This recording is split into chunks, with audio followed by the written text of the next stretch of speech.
Je reviens sur le fait justement que les étudiants et étudiantes soient les premiers moteurs justement de cette demande de formation, de mieux appréhender la transition écologique comme vous en parlez si bien.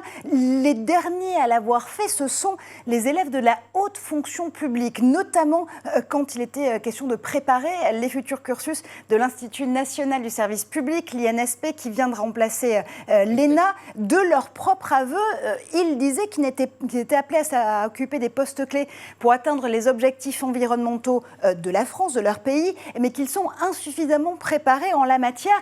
On le voit, ils veulent être mieux préparés parce que ces décisions, ça va être à eux et à elles de les prendre dans un futur très proche. C'est tellement évident. Bien sûr, nous avons actuellement, il ne faut pas nous cacher que nous avons actuellement des élites économiques, politiques, des décideurs, je dirais, dans tous les domaines, qui ne savent pas de quoi ils parlent quand ils parlent de la transition écologique au sens large. C'est clair, et il faut effectivement que chacun puisse, aborder cette transition de façon juste, correcte, et cela, c'est quand même notre objectif. Et pour la haute fonction publique, c'est très important.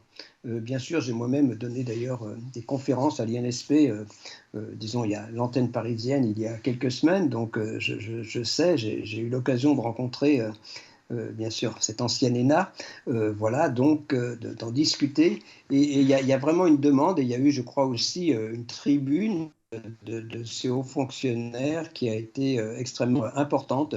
Il y a un besoin dans toutes les couches de la population, et c'est vrai pour la formation permanente, c'est vrai pour la formation de tous les secteurs de la fonction publique actuellement.